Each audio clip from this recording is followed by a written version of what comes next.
A geopolitical storm is brewing on North America's west coast, sending shockwaves through both the United States and Canada. What was once a peaceful border, marked by cooperation and trade, has suddenly become the epicenter of a dramatic international standoff. In a move that has stunned both nations, Canada has just imposed strict restrictions on ground access to Alaska. The vital land bridge, Alaska's only direct connection to the rest of the continental U.S., has been abruptly severed. Roadblocks and checkpoints now dot the once busy Alaska Highway, leaving travelers and truckers stranded and raising urgent questions about the future of cross-border movement. Nearly 730,000 Alaskans now face immediate shortages of food, fuel, and medical supplies, as their main land route for essential goods is choked off. Supermarkets are seeing shelves empty faster than they can be restocked, and supply trucks are backed up for miles, unable to cross the border. The sense of isolation is growing by the hour, with families and businesses scrambling to adapt. This unprecedented move is Canada's direct response to aggressive U.S. tariff threats, escalating a simmering trade dispute into a full-blown crisis.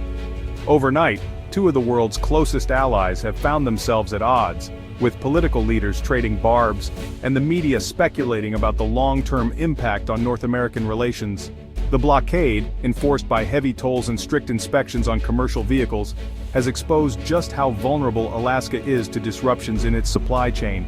The crisis is forcing both countries to confront uncomfortable truths about their economic interdependence and the fragility of the US-Canada alliance in the face of political pressure. As the world watches with bated breath, the Alaska Highway has become the front line in a high-stakes standoff. Ordinary citizens, families, truckers, and small business owners are caught in the crossfire, uncertain of what tomorrow will bring. The outcome of this crisis could reshape the future of North American cooperation for years to come. This crisis stems from a heated trade dispute that's been escalating since early 2025. President Trump's threat of a sweeping 25% tariff on Canadian and Mexican imports sent shockwaves through North America. In response, Prime Minister Trudeau vowed dollar-for-dollar retaliation, empowering provinces to target U.S. interests, especially Alaska's supply chain. The clash is about more than tariffs. It's a battle between Trump's America First protectionism and Canada's commitment to free trade. The threat of tariffs has already disrupted supply chains and forced businesses to rethink operations. By targeting the Alaska corridor, Canada is flexing its leverage, turning a trade spat into a full-blown diplomatic crisis. British Columbia struck first, announcing steep tolls on U.S. trucks heading to Alaska, hitting the state's economic artery. The tolls make shipping fresh produce, medical supplies, and oil equipment prohibitively expensive, threatening Alaska's industries. BC also ordered government agencies to boycott American products and banned liquor from Republican-led states. Other provinces joined in. Ontario slapped a surcharge on electricity exports, and Yukon restricted American business access. These coordinated actions show rare Canadian unity, with provinces repurposing way stations to enforce tolls swiftly. The measures are more than symbolic, they're designed to inflict real pain and force Washington to reconsider its tariff threats. Alaska's isolation is now a powerful bargaining chip in Canada's hands. For Alaskans, the blockade is a daily crisis. Grocery stores face shortages and price spikes as overland shipments dry up. Oil, construction, and retail sectors are reeling, with critical parts and materials delayed or unaffordable. The Alaska Trucking Association warns of catastrophic disruptions, with costs passed to consumers already struggling with high prices. Governor Dunleavy and local leaders urge a swift resolution, but frustration grows as Alaskans feel like pawns in a distant power struggle. The blockade exposes Alaska's dependence on Canada and deepens the state's sense of isolation. As the crisis drags on, both the economy and the spirit of Alaskans are put to the test. Amid this turmoil and global uncertainty, President Trump and President Putin arrive in Anchorage for a high-stakes summit on Ukraine, drawing the world's attention to Alaska. Alaska's proximity to Russia made it a symbolic venue for this historic meeting, but the Canadian blockade now overshadows the event, casting a shadow over diplomatic proceedings. The U.S. president hosts a peace summit in a state blockaded by its closest ally, a diplomatic embarrassment on the world stage, and a situation that few could have predicted. The crisis distracts from the summit's focus, weakens Trump's negotiating position, and gives Putin unexpected leverage in these tense negotiations. Logistical headaches mount as support staff and vital supplies face delays, further complicating security and planning for the summit's organizers. What was meant to showcase American strength and unity now highlights internal divisions and growing North American strife for all to see. Alaska's predicament is rooted in its unique and often surprising history. This vast, rugged land has always stood apart, shaped by forces both natural and political, and by the resilience of those who call it home. In 1867, the United States bought Alaska from Russia for $7.20 million, a move that was widely ridiculed at the time and derisively called Seward's Folly, after Secretary of State William Seward, who orchestrated the deal. Many Americans saw the territory as a frozen wasteland, remote and useless, and questioned why the nation would spend so much on what seemed like barren land. But Alaska's true value soon became clear.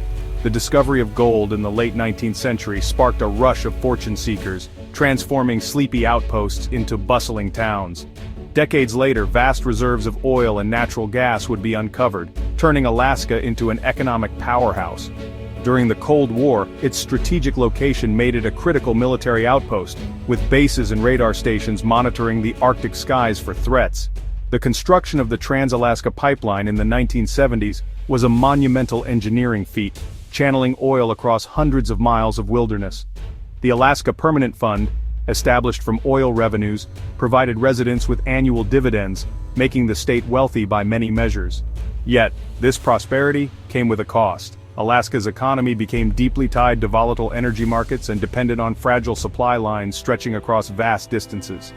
Today, Alaska is a linchpin for U.S. security, a vital source of energy, and a destination for adventurous travelers from around the world. Its wild beauty and abundant resources draw people in, but its connection to the rest of the country remains tenuous, relying on highways, pipelines, and shipping routes that all pass through Canada. When those routes are threatened or closed, as in times of international tension, Alaska's isolation becomes painfully clear. The blockade is a stark reminder that the state's geography is both a source of strength, protecting its unique culture and environment, and a vulnerability that can leave its people cut off from essential goods and services. This crisis forces Americans to reconsider Alaska's place in the nation, not as a distant outpost or a historical mistake, but as a vital state whose lifeline can be severed by forces beyond its control. The challenges it faces today echo the doubts of the past, but also highlight its enduring importance. Ultimately, Alaska's future will be shaped by the determination of its people and the strength of its bonds with the rest of the United States. Their resilience, ingenuity, and sense of community will determine whether Alaska continues to thrive, no matter what challenges lie ahead. With the standoff intensifying, the urgency for a diplomatic solution grows by the day. Tensions are high, and both sides know that the longer the dispute drags on, the greater the risk to livelihoods, economies, and the daily lives of people on both sides of the border. Behind closed doors, negotiators work tirelessly, searching for common ground and a way to de-escalate the crisis before it spirals further. The most immediate fix is clear. If the U.S. drops its tariff threats, Canada could lift its retaliatory measures, and Alaska's vital supply routes would reopen. This would allow goods and people to flow freely once again, restoring a sense of normalcy to communities that depend on cross-border trade. For many, this is the outcome they desperately hope for, a return to cooperation and stability. But without a deal, Alaska faces a harsh reality. The state must rely on costly sea and air shipments to bring in everything from food and fuel to medical supplies.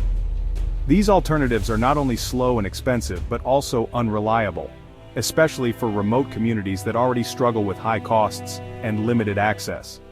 The longer the impasse lasts, the more unsustainable these options become for families and businesses alike. The crisis has exposed a deeper issue: Alaska's dependence on fragile supply lines. It's a wake-up call for long-term investment in secure infrastructure, new roads, ports, and alternative routes that could safeguard the state against future disruptions. Yet, such ambitious projects require years of planning, funding, and construction before they can offer real relief. In the meantime, Alaskan leaders are ramping up pressure on Washington, urging federal officials to act swiftly. They argue that the stakes are bigger than Alaska alone. The security and prosperity of the entire nation are on the line. Public protests and urgent press conferences highlight the growing frustration and anxiety among Alaskans.